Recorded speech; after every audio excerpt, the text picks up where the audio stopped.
오늘 본문 1절 말씀을 먼저 보시면 믿음이 강한 우리는 어떻게 해야 되느냐? 두 가지를 해야 된다고 이야기합니다. 첫 번째, 마땅히 믿음이 약한 자의 약점을 담당하고, 두 번째, 자기를 기쁘게 하지 아니할 것이라 라고 얘기했습니다. 믿음이 강한 이들에 대한 권면인데, 믿음이 강한 이들은 이렇게 두 가지를 해야 한다는 겁니다.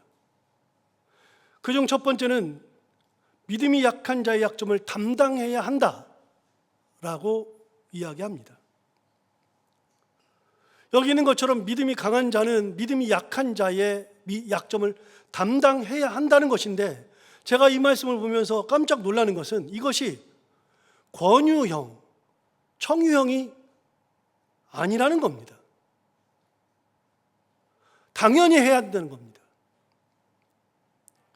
권유형이면 이렇게 말을 해야 됩니다. 너희가 믿음이 강하면 약한 자의 약점을 담당하는 것이 좋습니다.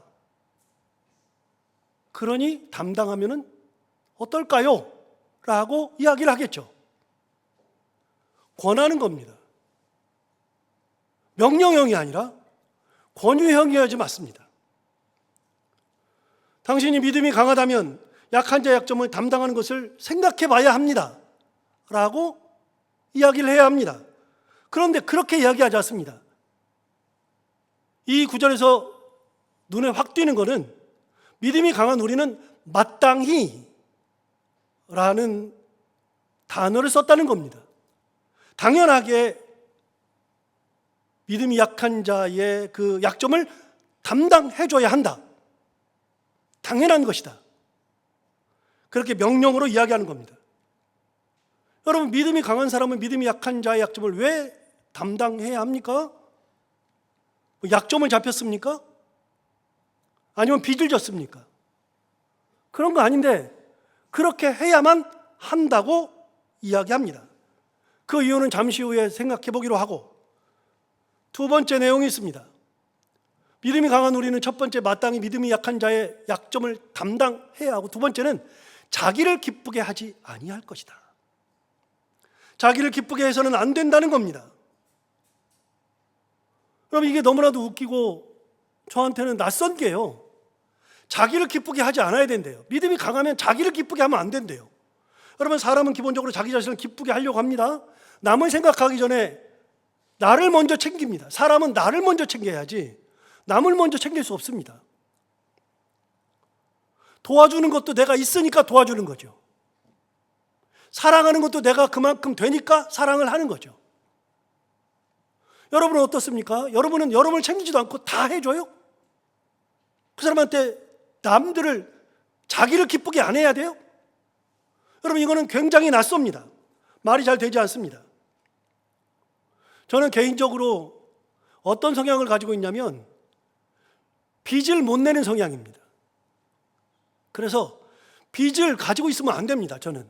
그래서 지금까지 사는 인생 중에 빚을 내본 적이 한 번도 없습니다. 누구한테 꿔달라고 해본 적이 없습니다.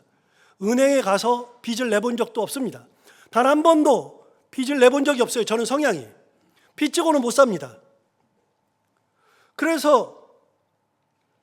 그러다 보니까 삶이 빚을 져서는 안 됩니다. 빚 지면 너무나도 힘들으니까요. 그게 믿음하고도 좀 연결이 되는데 조금 소심해져요. 어떻게 소심되느냐? 우리 교회는 재정적으로 큰 어려움을 겪는 교회가 아닙니다. 우리 교회는 자립교회이기 때문에 우리가 헌금해서 하나님의 영광을 위해서 쓰고, 그 헌금을 1년 동안 어떻게 써야 할지 예산안을 가지고서 그렇게 쓰면 됩니다. 누구한테 손을 벌리지 않아도 됩니다. 그래서 규모가 작을 뿐이지, 도와주는 것도 규모가 작을 뿐이지 팍팍 못 도와줘서 그렇지, 우리는 도와줄 수도 있고 섬길 수도 있습니다. 우리는 다 할 수 있습니다. 우리 교회는 그렇게 약한 교회가 아니고 빚을 내야 하는 교회가 아닙니다. 그렇다면 우리 교회는 이웃교회가 어려움을 당할 때, 선교지에 큰 어려움이 있을 때, 성도들 간에 어떤 문제가 있을 때 그것을 해결할 수도 있습니다. 그런데 저는요, 심리적으로 내가 온전치 못하면 잘 못해요. 아까 말씀드렸잖아요. 그러다 보니까 어떤 일이 벌어지느냐?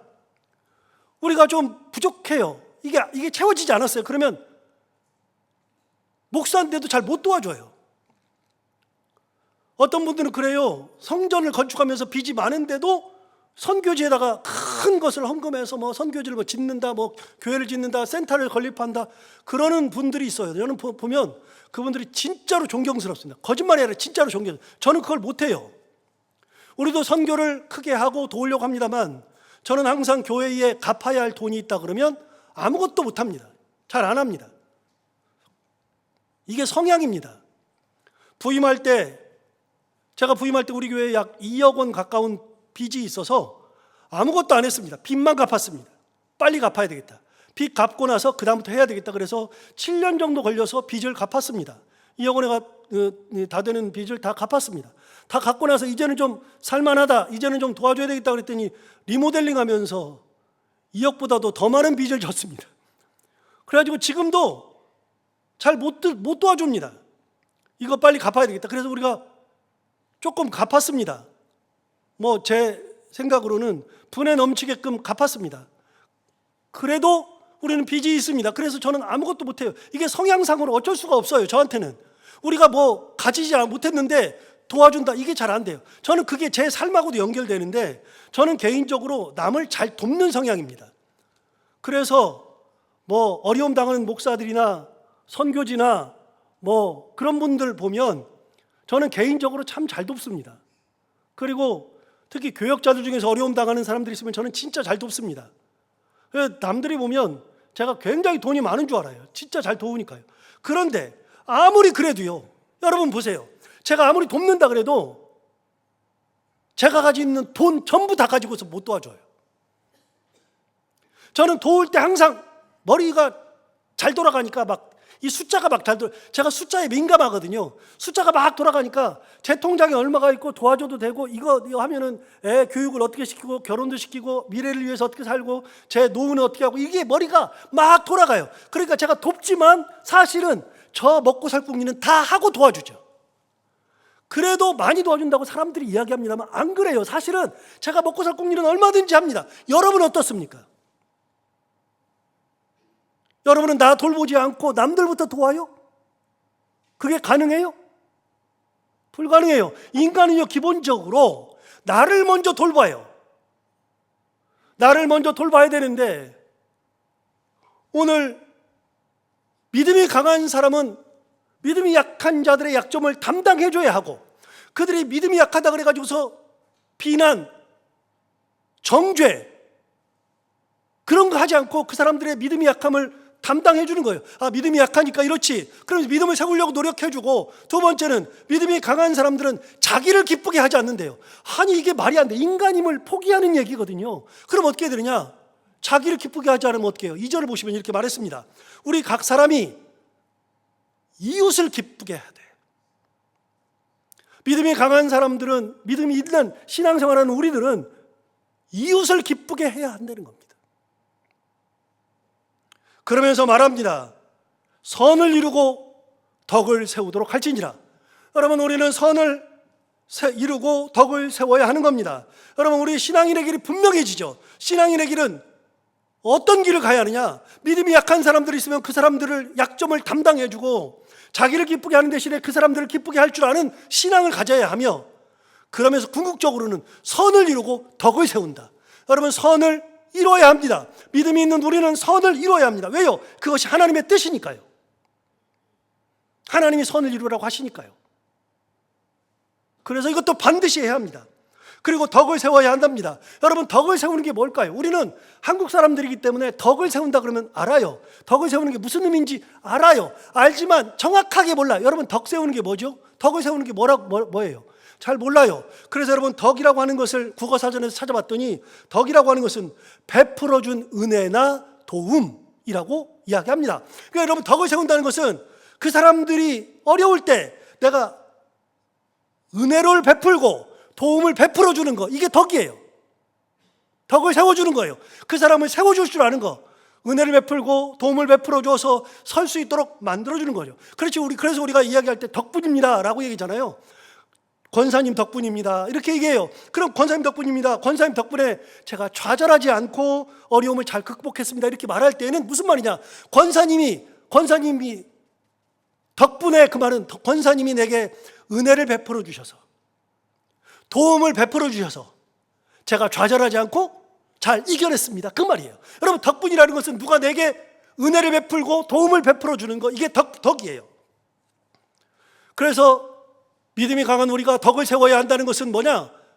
믿음이 없는 사람들, 나약한 사람들, 좌절하고 있는 사람들, 그 사람들에게 은혜를 베풀고 도움을 베풀어서 그들이 온전히 예수 그리스도 안에 서게끔 만들어주는 거, 이게 덕을 세우는 겁니다.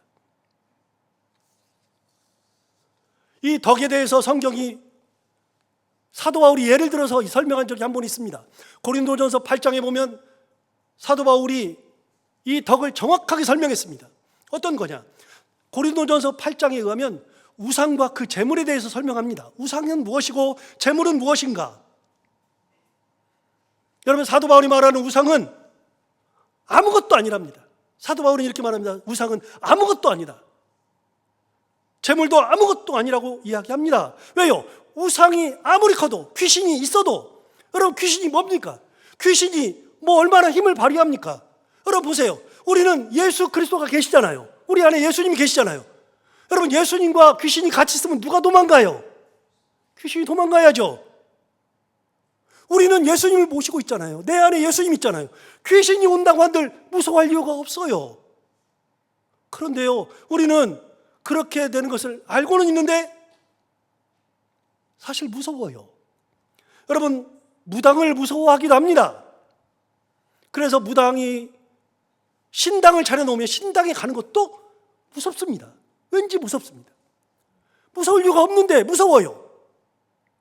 그것까지는 아니라 할지라도 여러분, 우리 마을에 500년 된 나무가 있다. 여러분, 시골에는 그런 나무들 많잖아요. 동네 한가운데 500년 된 나무, 큰 나무. 그런 나무는 만약에 배자 그러면 어떻게 돼요? 이 나무 베버립시다. 그러면 동네 사람들이 야, 잘 생각했다, 뱁시다 이래요?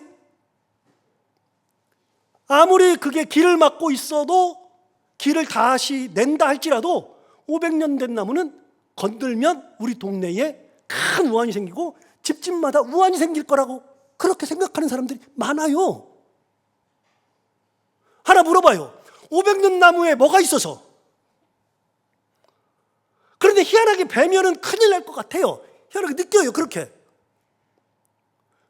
여러분, 500년 나무에 귀신이 들어있어요. 뭐 거기에 정령이 있어요. 아무것도 아니에요. 그런데 그걸 우리는 못 빼요. 큰일 날 것 같거든요. 여러분, 그래서 저는 500년 나무 아무것도 아니라고 생각합니다. 그래서 동네 사람들이 저한테 와가지고 목사님 이 나무 좀 베주세요. 그럼 나도 고민할 것 같아. 아, 이거 베면 되나? 베도 되나? 이런 생각할 것 같아요. 여러분, 500년 나무 아무것도 아니에요. 그게 무슨 의미가 있다고요? 여러분, 500년 나무는 내게 해코지하지 못합니다. 왜냐하면 나는 예수 그리스도를 모시고 있으니까요. 우리 길거리 이렇게 산 같은 데 올라가다 보면 돌을 이렇게 빌면서 돌을 쌓아놓는 게 있어요. 돌탑을 만들어 놓은 게 있어요. 그거 무너뜨리지 못해요. 희한하게 무너뜨리면 큰일 날 것 같아요. 아, 왜 그런지 모르는데 무너뜨리면 안 될 것 같아요. 그래가지고서는 그것도 잘 못 무너뜨려요. 여러분, 하나 물어봐요. 돌을 쌌어요. 그럼 거기에 그 돌 쌓아놓은 그 돌탑이 거기가 뭐가 있다고 내가 그걸 왜 무서워해야죠? 우리는 다 알아요. 이게 아무런 의미가 없다고 생각하면서도 희한하게 무서운 마음이 있거든요. 귀신이 무서운 마음이 있거든요. 희한하게 내게 해코지 할 것 같거든요. 다시 물어요. 저보고 누가 물어요. 목사님, 이것 좀 확 갖다 무너뜨려 주세요. 저는 할 수 있어요, 없어요? 있어요.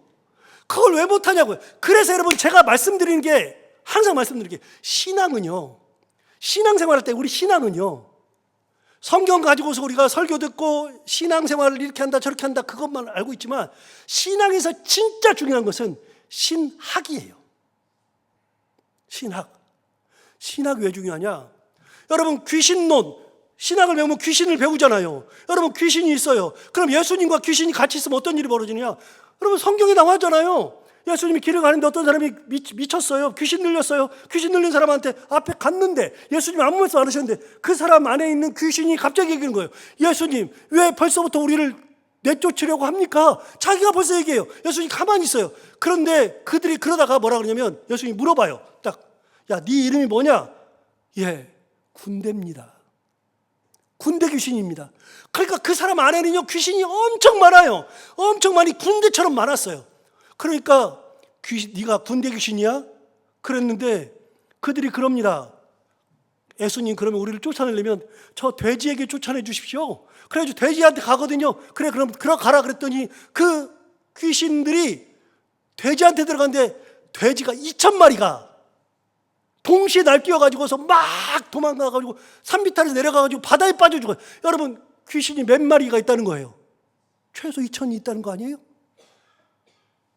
여러분, 예수님하고 귀신하고 같이 있으면 누가 도망가느냐?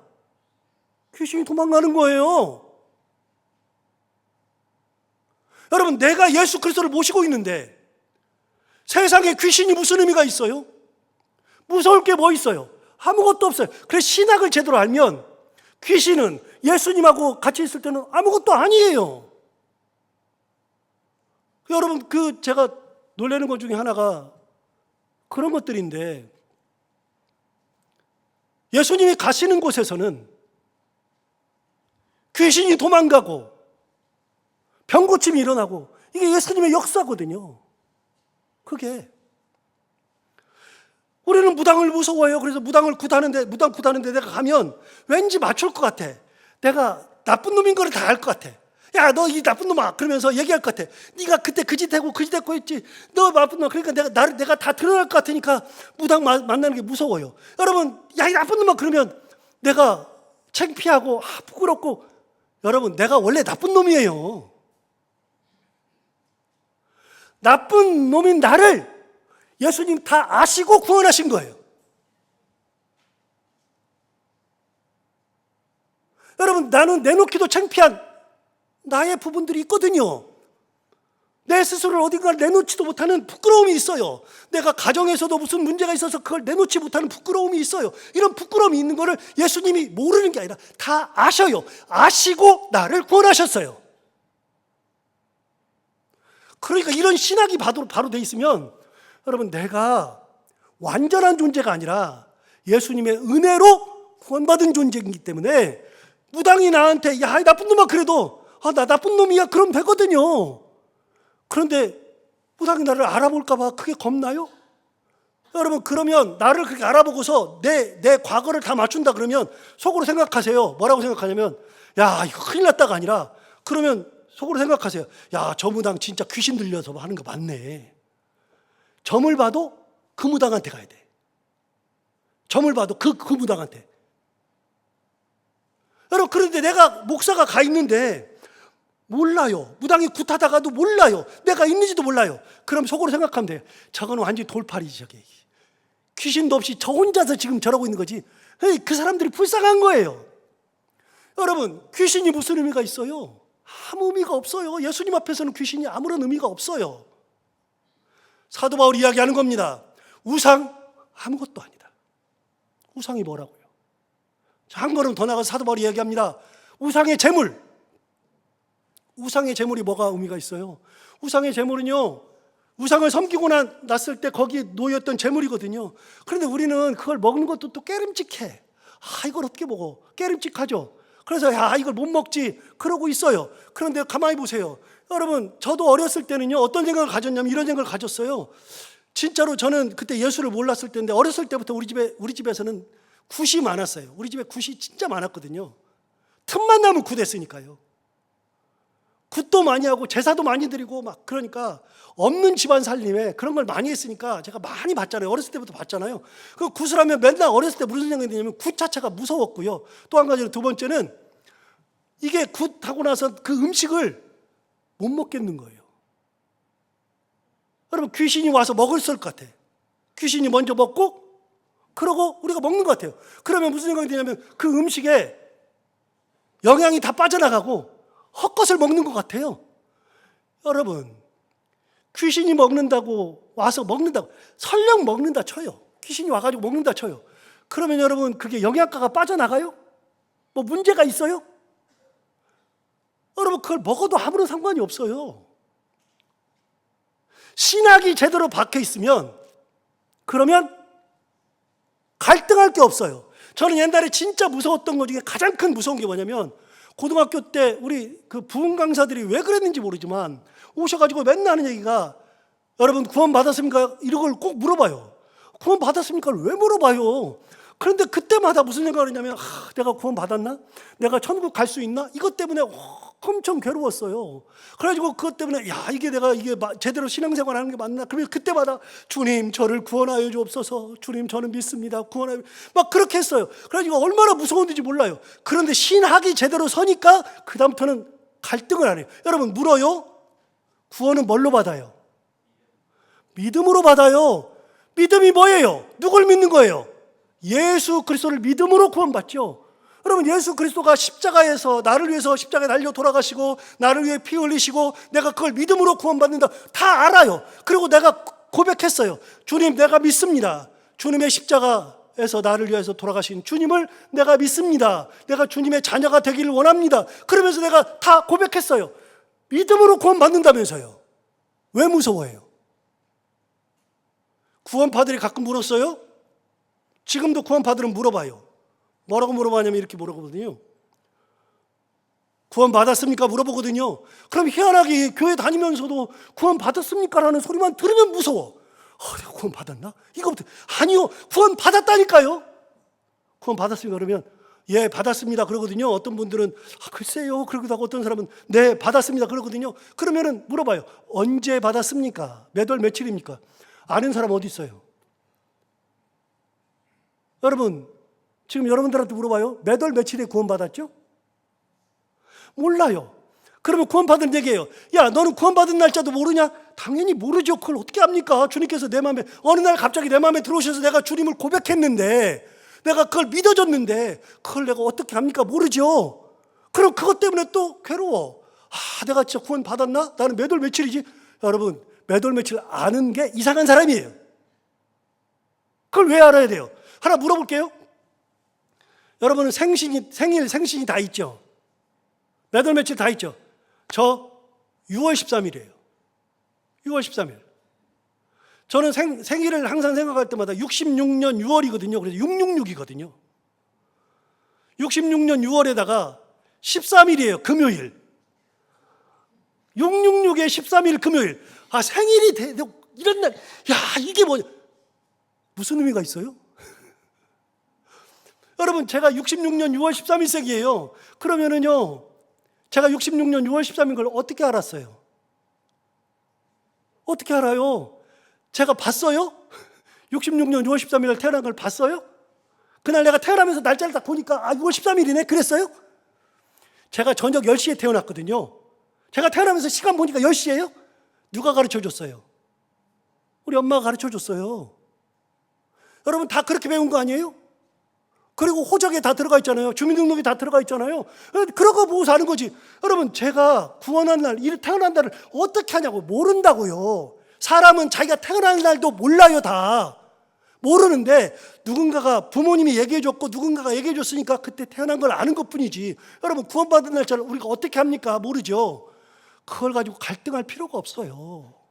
그냥 가장 중요한 거 내가 예수 그리스도를 구주로 고백하는 거, 그걸로 내가 구원받는 거, 이거면 되는 거지. 믿음으로 구원받는다. 신학이 제대로 되어야 신앙이 안 흔들려요. 신앙이. 사도 바울이 정확하게 얘기했어요. 야, 우상이 뭔데? 예수님이 계시는데 우상이 뭐야? 아무것도 아니죠. 여러분 우상이 재물이 뭐예요? 우상이 와가지고 먹고 갔으면 이게 문제가 돼요? 깨름직해요? 하나도 안 깨름직해요. 하나도. 괜찮아요. 여러분 드셔도 돼요. 저는요 잘 먹어요. 뭘 해도 괜찮아요. 이런 건 있어요. 그래도 제사 지냈으니까 먹기 싫다. 이런 건 있어요. 그럼 안 먹으면 되는 거예요. 먹든 안 먹든 그게 무슨 상관이에요.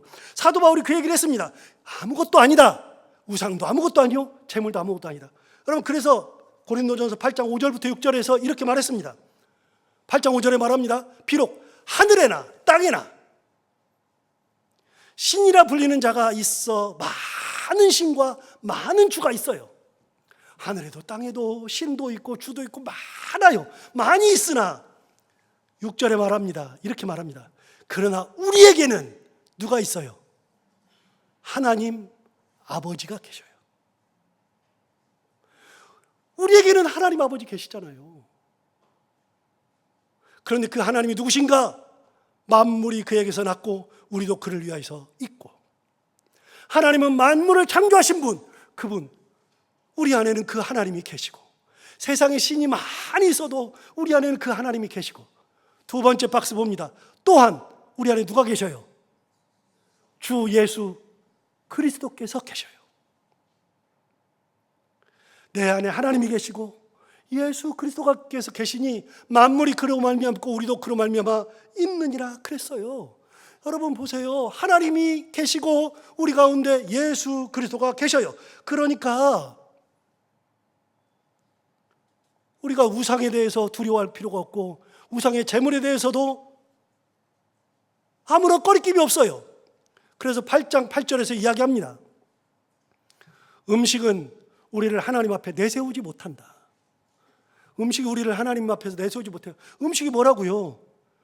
음식을 좋은 걸 먹으면 내가 하나님 앞에 서고 안 좋은 걸 먹으면 내가 하나님 앞에서 잘못되고 그래요? 그럼 음식이 뭐라고요? 아무것도 아니에요. 사도 바울이 볼 때는요, 우상이 제물이건 아니면 그냥 먹는 거건 아무 상관없어요. 음식이 우리를 하나님 앞에서 내세우지 못해요. 그래서 사도 바울은 아무거나 먹어요. 아무거나 다 먹을 수 있는 믿음이 있어요. 여러분 우리 똑같아요. 아무거나 다 먹을 수 있어요. 다 그럴 수 있어요. 그런데 사도 바울은 그 다음을 생각했습니다. 내가 다 먹을 수 있어요. 그런데 문제가 하나 있어요. 13절에서 말합니다. 그러므로 만일 음식이 내 형제를 실족하게 한다면 나는 영원히 고기를 먹지 아니하여 내 형제를 실족하지 않게 하리라. 사도 바울의 믿음은요, 다 먹어도 괜찮아. 우상의 제물도 먹어도 괜찮아요. 아무런 문제가 안 돼요. 하나님이 내 안에 계시는데 뭐가 문제예요? 그런데 나는 내 믿음으로는 얼마든지 할 수 있는데, 믿음을 막 가진 사람이 내가 그걸 먹는 걸 보면 저게 어떻게 돼?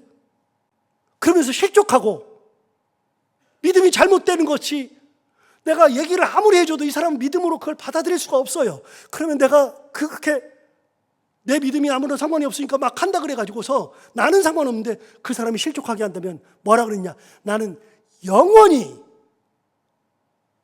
고기를 먹지 아니하여 내 형제를 실족하지 않게 하리라. 이게 덕이에요. 이게 그 사람을 세워주는 거. 내가 할 수 있다 그래서 다 하는 게 아니라 모든 것이 가하나 모든 것이 가한 것은 아니요. 내가 다 할 수 있어도 형제를 먼저 생각해서 형제의 믿음을 세워주는 거, 이게 덕이에요. 그래서 교회는 덕을 세워야 되는 거예요. 믿음 있는 사람들은 옆 사람의 덕을 세워주는 거예요. 그 사람의 믿음 없음, 나약함, 그걸 보고서 야, 그냥 먹으래잖아. 그냥 먹어. 사실 너는 믿음이 없냐? 그러지 않고, 그래도 이 사람은 받아들일 수 있는 믿음이 안 되니까, 그럼 나는 영원토록 먹지 않아서 내 형제를 실족하지 않게 하리라. 이게 덕이에요. 내가 할 수 있다고 해서 다 하는 게 아니에요. 절대로 그래서는 안 돼요. 자, 그러면 사도 바울이 그랬잖아요. 다른 사람을 기쁘게 해야 되고 덕을 세워야 되고 다 그러래요. 아니 왜 그래야 되는데, 왜 믿음이 강한 사람이 왜 그렇게 해야 되는데, 기준이 있어요. 기준이 뭐냐? 3절에 나옵니다. 3절에서 기준을 이야기하는데 이렇게 말했죠. 그리스도께서도 자기를 기쁘게 하지 아니하셨다. 믿음의 본이 되는 분이 예수 그리스도인데, 예수 그리스도께서 이미 자기를 기쁘게 하지 않았어요. 무슨 말이에요? 여러분, 자기를 기쁘게 하지 않는다는 건 뭐냐면, 내가 기쁘려면 하늘 보좌를 버리고 내려올 이유가 없잖아요. 이 낮고 천한 곳에 왜 내려와요? 여러분 보세요. 여러분이 살던 집을 다 그 사람을 기쁘게 한다고, 이 사람은 너무 힘들게 살고 그러니까 내가 내 집 줄게, 싹 주고 나는 노숙자 생활한다. 여러분, 그래요? 안 돼요. 그런데 예수님께서는 자기를 기쁘게 하지 않고 우리를 기쁘게 하기 위해서 하늘 보좌를 버리시고 이 땅에 내려와서 우리를 기쁘게 하신 분, 그리고 한 걸음 더 나가서 우리를 구원하시려고 십자가에 달려 돌아가신 분, 이분이 예수 그리스도다, 우리의 표상이다 라고 이야기하는 겁니다. 여러분, 사람이 포기한다는 것은 너무 어렵습니다. 가끔 저는 선교사들을 생각하면 이중의 감정이 듭니다. 진짜 선교사들은 딱 두 개의 감정이 드는데요, 가장 먼저는 부정적 감정이 너무 많아요. 저는 선교사님들에 대해서 부정적 감정이 진짜 많거든요. 왜 그러냐면 개인적인 경험에서 그러는데, 제가 영국에서 유학을 할 때, 유학을 하는 와중에 거기에 안식년으로 선교사님들이 많이 영국에 와가지고서 6개월, 1년 동안 있는 분들을 많이 만나봤는데, 선교사님들하고 교제하면서 좋은 꼴을 본 적이 단 한 번도 없어요. 왜 그렇게 다 똑같은지, 너무, 야, 이게 선교사 맞아? 선교사들이 이렇게 사는 거야? 그러면서 그때 영국에 있으면서 너무나도 안 좋은 경험을 했어요. 또 제가 개인적으로 선교지를 찾아가고 영락교회에서 선교부에서 파송해가지고서 일주일씩 갔다 오고 그러면 거기서 그렇게 사역을 정말 너무나도 안 좋게 하시는 분들을 많이 와가지고 선교사님들 보면 안 좋은 감정이 80은 돼요. 제가 그래서 선교사님 그러면 진짜 안 좋게 생각하거든요. 그런데 진짜 선교사들이 있습니다. 가서 보면 빈민촌에서 사역하시는 분들이 있어요. 진짜 살해 위협을 당하면서도 선교 사역을 감당하시는 선교사님들이 있어요. 가서 보면 아, 진짜 선교사네, 그런 분들이 있습니다. 근데 저는 단순해요. 선교사 그러면 선교사예요. 저는 이 요령도 잘 피울 줄 몰라고 선교사 그러면 선교사의 길을 가야 돼요. 아니면 제가 제 정체성이 흔들리니까. 제가 간증한 적이 있는데, 영락교회에 있을 때 선교부 목사님이, 그분도 영국에서 공부했고 저도 영국에서 공부해서 잘 알아요. 원래부터 잘 알아요. 그분이 저한테, 영락교회에 있는데 선교부 목사님이 저한테, 유 목사님, 인도 선교사님이 은퇴할 때가 되셨으니 거기에는 큰 병원, 거기 센터도 있고 거기 사역하는 고아원도 있고 막 센터가 굉장히 크고 이게 크니까 유 목사님이 인도 선교사를 좀 가세요 그러더라고요. 그래서 그 얘기를 듣는데 갑자기, 아니 무슨 선교사야, 가면은 죽을 것 같더라고요. 진짜 가슴이 미어지고 너무 힘들어요. 죽을 것 같아요. 가장 먼저 드는 생각은, 그러면 나를 왜 선교사로 보내요? 그랬더니 두 가지 이유를 대요. 유 목사님은 영어를 할 줄 안대요. 아니 영어 하는 게 뭐라고요? 그랬더니 다른 분들은 영어부터 배워야 되는데 유 목사님이 영어를 하니까, 영어 하니까 선교사로 갈 수 있대요. 그러려고 내가 영어 했나? 이런 생각이 들어요. 두 번째, 유 목사님은 박사래요. 박사가 무슨 중요하냐고 그랬더니 하는 얘기가 뭐냐면, 인도는 영국에서 식민지로 가지고 있었잖아요. 그러니까 인도 사람들은요, 자기를 다스리는 사람들이 다 영국 사람들이야. 수십 년 동안 그래왔어. 그러다 보니까 영국에서 박사한 사람이 박사들 중에서는 인도에서는 최고래요. 목사님이 가면은 금방 다 장악하고 괜찮게 할 수 있대. 그래서 내가 뭐라 하냐면, 그분도 영국에서 공부하고 같이 박사였거든요. 목사님이 가요, 왜 나한테 가라 그래? 그랬더니 그분 하신 말씀이, 자기는 한국에서 할 일이 많대. 나도 많아요, 왜 나한테 가라 그래? 안 가요. 그랬더니 유 목사님 2달만 기도해 보세요. 안 해요. 그랬더니 그분이 기도하래요. 끝까지. 안 한다니까. 그랬더니 2달 후에 봅시다. 기도하게 됐어요. 2달을 기도하는데, 제가 처음으로 기도할 때 협박 기도 해봤습니다. 하나님, 나 안 가는 거 알죠? 나 보내면 끝나는 거 알죠? 하나님 협박하면서 막 기도했어요. 그러면서 여러분, 내가 항상 제가 기도에 대해서 말씀드릴 때 뭐라고 하냐면, 기도는 이거라 그랬잖아요. 내 뜻을 가지고 가서 내 뜻 하나님 앞에 내놓고, 하나님 내가 이렇게 되기를 원합니다, 그걸 내게 주시옵소서. 내 뜻을 가지고 가서 내 뜻대로 받아가지고 나오는 게 기도가 아니라, 내 뜻을 가지고 간 다음에 하나님의 뜻으로 덮어서 하나님의 뜻을 가지고 나오는 게 기도라 그랬잖아요. 대표적으로 예수님이 그랬잖아요. 예수님이 어떻게 기도하셨어요? 아버지여, 할만하시거든 이 잔을 내게서 옮기시옵소서. 그게 내 뜻이에요. 그러나 내 원대로 마옵시고 아버지의 뜻대로 되길 원하나이다. 하나님의 뜻을 받아서 그걸로 덮어서 오는 거예요. 이게 기도예요. 기도는 내 뜻을 관철시키는 게 아니라 내 뜻은 있다 할지라도 그걸 가지고 와서 하나님의 뜻으로 덮어서 나오는 게 기도. 맨날 그렇게 말씀드리잖아요. 이게 기도예요. 그거 다 알아요. 저도 아는데 그때는요, 기도하다가 진짜 덮어서 나올까 봐. 하나님의 뜻을 덮을 것 같아. 장원아, 가. 유목사, 네가 필요해, 가. 그럴까 봐 제가 어떻게 했냐면, 하나님 알죠? 그러고서 기도를 안 해. 그때가 기도가 제일 무섭더라고요. 혹시라도 하나님이 응답할까 봐. 나는 하나님 응답이 그렇게 무서운지 처음 알았어요. 2달 동안을 막 피가 마르면서 기도했어요. 중간에 혹시라도 하나님께서 음성을 들려주실까 봐 너무나도 무서웠어요. 그래서 음성 안 들으려고 진짜 노력했거든요. 2달 동안 기도 양을 진짜 조금 했어요. 그냥 하나님 나 안 가요. 가면 큰일 나는 거 알죠? 대충 그렇게 하고서 기도를 안 했어요. 2달 동안. 그러고서 하나님 응답이 없길래 너무 좋아가지고 2달 딱 끝나고서, 목사님 나 안 가라는데? 그랬더니 정말이야? 그랬더니 가. 그래서 목사님이 가든가 알아서 하세요. 그랬더니 그럼 유목사 일주일만 더 기도해봐. 안 한다니까요. 그랬더니 일주일만 꼭 기도하래. 똑같이 했어요. 나 응답 받을까 봐. 응답 안 받으려고. 내 뜻대로 하려고.